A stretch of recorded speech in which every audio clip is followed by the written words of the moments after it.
Birth of the Viper, Volume 1. This is the transition where Randy Orton is not so much the legend killer anymore.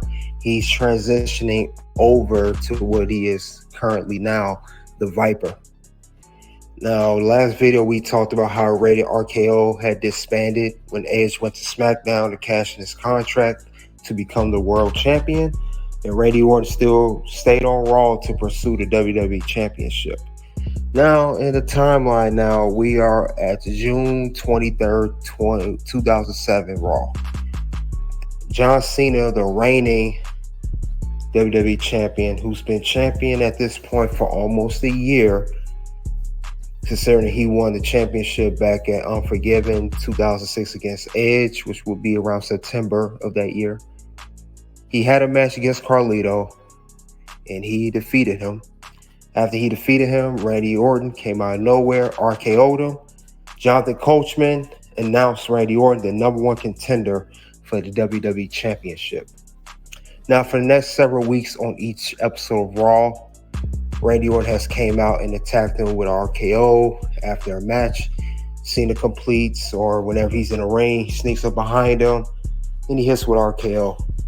Now, at this point, the announcers, JR and King, JR was, I don't think JR was there so much, but it was King definitely.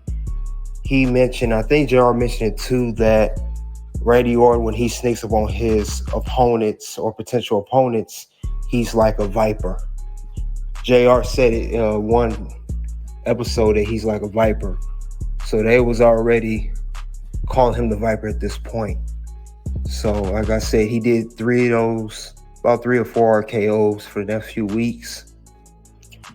They had their match at SummerSlam. Fairly decent match. A lot of offense on both sides. Cena got his offense. Orton got his offense.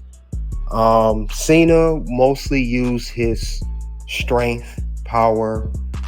Orton used mostly mind games and his quickness.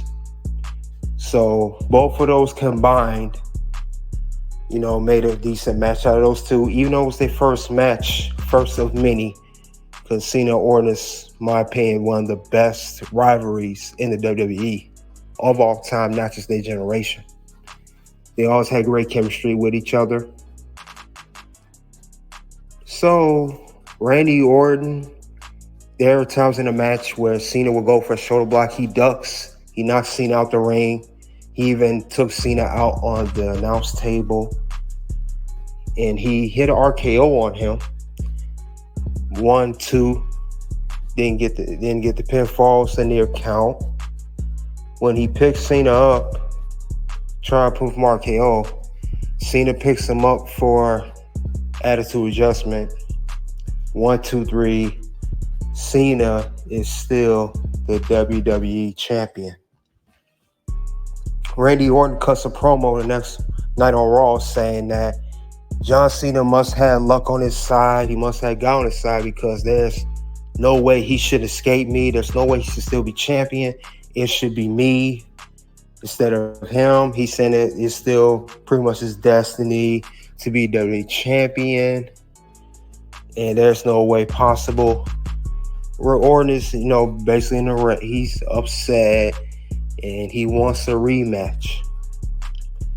William Regal, the general manager at the time, denied him of his rematch. He then later went to Vince McMahon saying he wants a rematch. Vince McMahon also said no. He said if you want a rematch against John Cena for the championship, you have to prove yourself. Show me why you want a rematch. So what did Randy Orton do? Only what Randy Orton could do. He got personal with Cena. John Cena's dad was in the audience, took him out, did a punt to the head. And he did that because he saw how much John Cena's dad meant to John Cena. He saw that earlier segment when Cena came to the ring and saw his dad. Orton slowly looked at his dad and looked at Cena and said, oh, it's a good idea. I could use this against him. Very smart move on Orton. Very smart. And I also like how They made his character more dark and more sneaky, more of a viper. He wasn't talking with a high-pitched voice anymore. He started talking more slow. He started walking slow to the ring. He wasn't moving as fast. And also, if you guys notice, for the fans that notice, his wristbands, they used to be white. His little tape that was on there used to be white. They were black now, to explain more of his character as a Viper. That's just a little gem I'm dropping there. Let's get back to him punting Cena's dad. He punts Cena's dad. Cena comes out or runs off. Cena is upset now. He got in Cena's head personally. So Randy Orton really wants the championship so bad, he was willing to do that. And I know John Cena, he went to Vince McMahon backstage. And he talked to him at one point how much that means to him, because there was a segment where Randy Orton cut a promo and Cena was banned from the building on one episode of Raw. Cena came out and attacked him. Then he went to talk to Vince McMahon about how much his dad means to him and everything. And Vince McMahon he didn't say anything. He just listened to Cena and he saw him walk off. This was really good heat, that Orton was building on himself to get ready for Unforgiven. Real good heat, because Orton has done some very heelish things that I explained earlier. He said the thing about Eddie Guerrero where he's in hell, he's spitting legends' faces. Now he's putting Cena's dad. Cena is ticked off after all of this. And Orton, he's willing to dig as deep as he can to get what he wants. He doesn't care what he has to do. And it seems like more Orton is to get what he wants, he goes darker and darker and darker. So they have their match at Unforgiven. It's September 16th. Now this match wasn't long because it got personal. Now I know a promo before Unforgiven, Orton said, Cena, you've been champion for coming on a year. They acknowledged that. They also acknowledged that at the time, he had the longest reigning championship in the past 2 decades. So before it was CM Punk or AJ Styles or currently the tribal chief Roman Reigns holding the championship for a year longer, Cena did that first in the modern era. He pretty much he set that bar for holding the championship for a long period of time. So that will never be forgotten. And Orton was saying that, Cena, you've been able to keep a clear head. You've been able to keep focused, to keep championship for a long time. You can't do that now because it's gotten personal. I punched your dad in the head and he's up, and I know that got to you. So they have the match at Unforgiven. Like I said, it's not a long match. Cena has Orton in the corner. He's attacking him. The referee, give him the normal 5 count. Cena pushes the ref off. Keep hitting him. I believe it was Mike Chioda. So he keep hitting him. Push the ref off again. Hit him. Disqualification. In a championship match, if it's a disqualification, you do lose the match, but the champion remains the champion. So Orton did win, but only by disqualification. He did not win the W Championship, and that did not sit well with Randy Orton. After a while, even though he lost, not only did he lose, not getting the championship, he got whooped up by Cena. Cena put him in the STFU outside of the ring. Saw his dad, called him over, and the dad punted Randy Orton in the face as revenge for what he did to his father. Now, I heard real life at the time that Randy Orton did a radio interview saying that he was gracious that John Cena didn't kick his head off for real. Because at the time he was, I think he had just got married to his now ex-wife, because he got remarried since then. So he was getting married around the time. He didn't want his face to be messed up. He's going to take pictures, being in the tux and all that. So he said, "Thank you, John Cena's dad, for not punting me in the face too hard." So I thought that was cool. The next episode of Raw, Orton is going off again of how he lost. He not winning the championship. Because afterwards, even though John Cena's dad punted Randy Orton, he went backstage to Coach, and Coach reprimanded his dad for what he's about to do. Then Cena come out, he put his hands on Coach. Basically, Coach is going to make them pay for that. And when Randy Orton comes out the next night on Raw about the promo, as I stated before, Randy Orton saying that John Cena used his dad as a distraction from him so he couldn't focus. He also said that John Cena intentionally got himself disqualified so he couldn't win because he knew he couldn't defeat him. So what Coach did do with John Cena's dad, he threatened to strip John Cena of the WWE Championship if his dad did not have a match with Randy Orton that night. And John Cena was pissed off about that. He didn't want his dad to do the match. He said, "I have to do it. I know how much this championship means to you. I'm not going to let you lose that. I'm going to wrestle tonight no matter what the circumstances are." So he wrestled Randy Orton. And John Cena, who had a match earlier, Randy Orton handcuffed John Cena to the ring so he couldn't defend his dad. Randy Orton defeated his dad, of course. He would RKO. And that was it. Cena tried to come out and make a save when he was attacking his dad.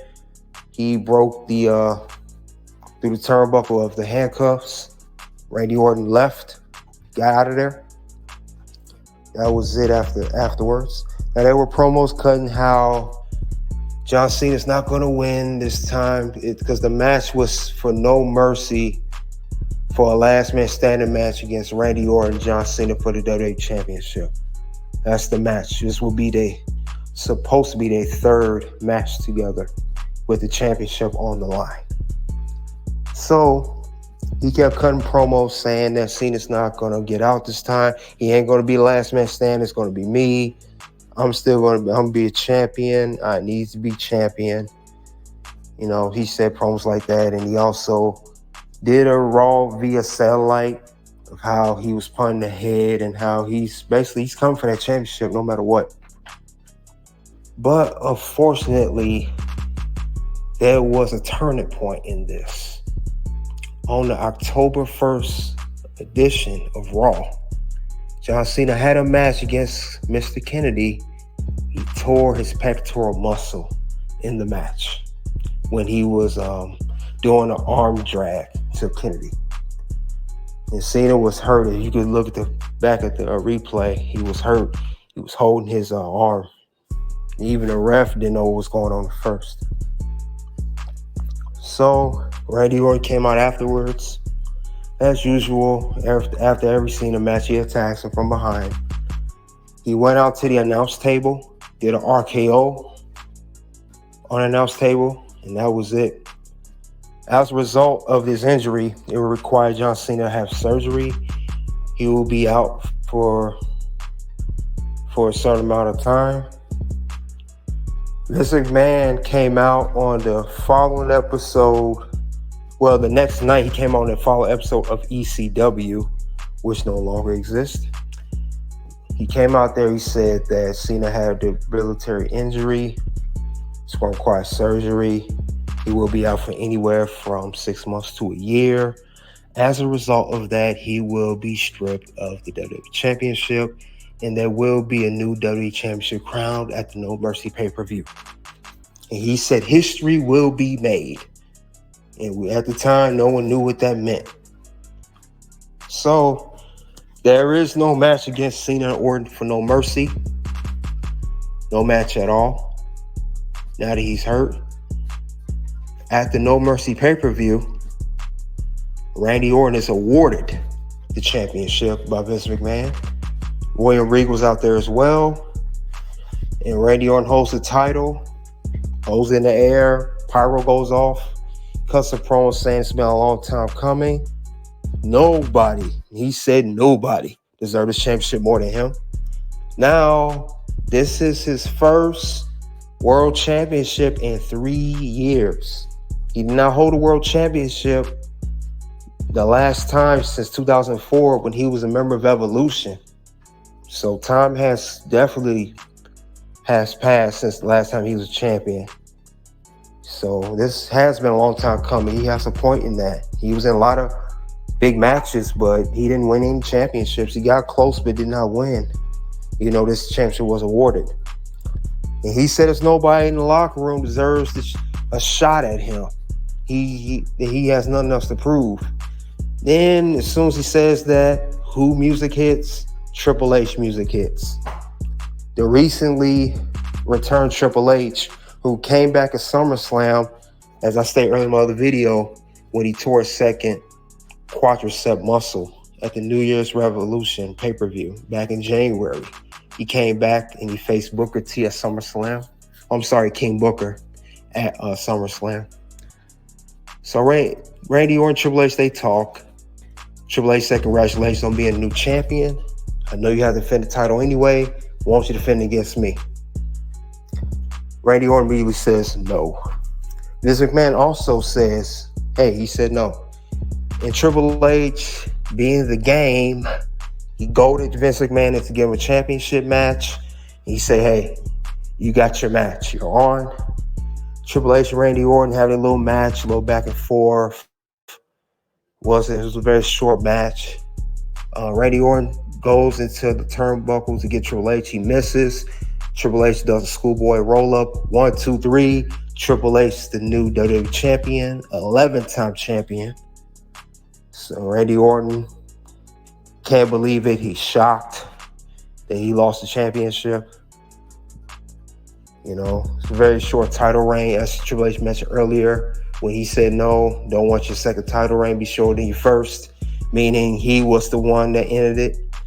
That's funny. Both the first 2 title reigns Randy Orton had, they were both ended by Triple H.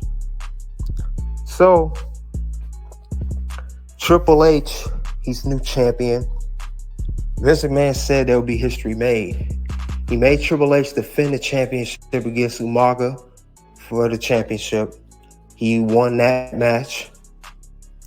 Think the night is over, but it's not. Vince McMahon told Triple H later backstage, history has been made so far for the night, but history is not over. Randy Orton has invoked his rematch clause. It's going to be a last man standing match for the WWE Championship. So that means Triple H and Randy Orton are going to have their second match together tonight. Randy Orton's second match overall, Triple H's match third overall.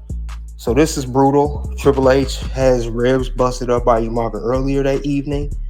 They had a good back and forth. Very good match between Triple H and Orton, considering that they both had matches earlier. One of the best matches I think they had against each other. So a lot of back and forth. Triple H was putting a fight in. He was getting Randy Orton. Randy Orton was getting him. There was good moves, a lot of takedowns, a lot of holds they was putting each other in. I like when Randy Orton hit the RKO on the chair in the middle of the ring. Triple H managed to still get up. There were even moments where Triple H hit Randy Orton with the steel steps. And while his head was down the steel steps, he hit him with a chair. Thought he had him for the 10 count, but Randy Orton got back up. He even spine busted him outside of the ring. Still got up enough time before the 10 count. But the one thing, Triple H started bleeding at this point. Randy Orton, he hit the RKO. He attempted to hit the RKO first. Triple H had pushed him, but when he went for a second time, Triple H thought he had Orton because he put his hand out saying it's over. He thought he was going to have for the 10 count. Attempt to do a pedigree on the announce table. Randy Orton reversed it. RKO on the announce table, Triple H. Triple H unfortunately could not get up to the count of 10. I think he was on almost 2 foot and 10 was already counted. Winner and new WWE Championship, new WWE Champion for the WWE Championship. Winner is Randy Orton. He wins the title for the second time in the same night. Now, Randy Orton was 27 years old when he won the WWE Championship. He's the youngest two-time champion in history. No one's had won the championship twice like that at a young age. And he won it in the same evening. I believe he holds a record for that still. And Triple H had made his 11th title reign, but it fortunately ended. Both their first reigns of that night, Randy Orton and Triple H, neither one of those reigns lasted 24 hours. Those are one of the shortest title reigns in history. But Randy Orton, nonetheless, he took advantage of the fact Triple H was beat up and tired. Had the last man standing. The original match he was going to have with John Cena. He won. He's new champion. I like how he left the ring. He kissed the belt as he's leaving.